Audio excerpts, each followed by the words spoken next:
Israel ചരിത്രത്തിലെ രാജാക്കന്മാരുടെ രഥയോട്ടത്തിന്റെ ഹൃദയസ്പർശിയായ അനേക വൃത്താന്തങ്ങൾ രാജാക്കന്മാരുടെ പുസ്തകത്തിൽ രേഖപ്പെടുത്തിയിട്ടുണ്ട്.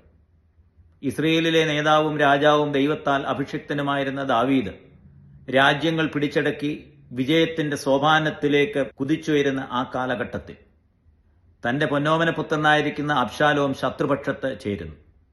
തന്റെ പിതാവിനെ യുദ്ധത്തിനായിട്ട് വെല്ലുവിളിക്കുന്നു. ഹൃദയശൂന്യനായിരിക്കുന്ന ആ മകന്റെ ആ ചിന്തകൾ കേട്ടുകൊണ്ട് ദാവീദ് വല്ലാതെ നൊമ്പരപ്പെട്ടു.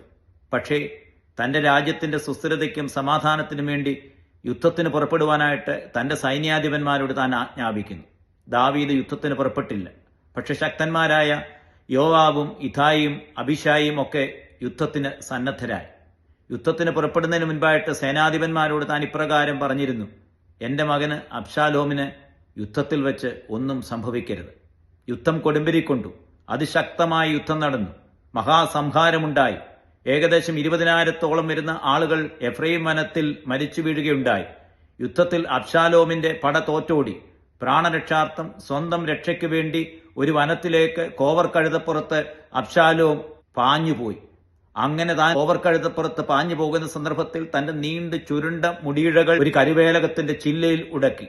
ആകാശത്തിനും ഭൂമിക്കും മധ്യേ തൂങ്ങിക്കിടക്കുന്ന അബ്ശാലോമിന്റെ നേരെ പാഞ്ഞു വന്ന ദാവീദിന്റെ ഒരു പടയാളി കുന്തം കൊണ്ട് തന്നെ കുത്തി. മറ്റുണ്ടായിരുന്ന പടയാളികൾ അബ്ശാലോമിനെ അടിച്ചുകൊന്നു.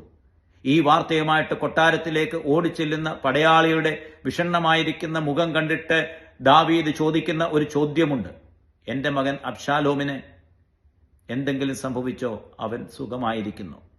കുറ്റബോധത്തോടുകൂടെ തലകുനിച്ചു നിൽക്കുന്ന ആ മനുഷ്യന്റെ മുഖം കണ്ടിട്ട് രാജാവ് കൊട്ടാരത്തിന്റെ മുകളിലുള്ള മട്ടുപ്പാവിലേക്ക് ഓടിച്ചെന്നിട്ട് നഗരം കേൾക്കുമാറ് ഉച്ചത്തിൽ നിലവിളിച്ച് ഇങ്ങനെ കരഞ്ഞു: എന്റെ മകനെ അബ്ശാലോമേ, എന്റെ മകനെ അബ്ശാലോമേ, നിനക്ക് പകരം ഞാൻ മരിച്ചിരുന്നെങ്കിൽ കൊള്ളായിരുന്നു. ഹൃദയശൂന്യനായ ആ മകന്റെ മരണത്തിൽ വേദനിച്ച ആ പിതാവിന്റെ നൊമ്പരം നമുക്ക് ചിലപ്പോൾ മനസ്സിലായി എന്ന് വരില്ല. പക്ഷേ ഇതിനേക്കാൾ എത്രയോ ആഴമേറിയതാണ് പിതാവായ ദൈവത്തിന്റെ സ്നേഹം എന്നോടും നിങ്ങളോടും ഓരോ നിമിഷവും ഉള്ളത്.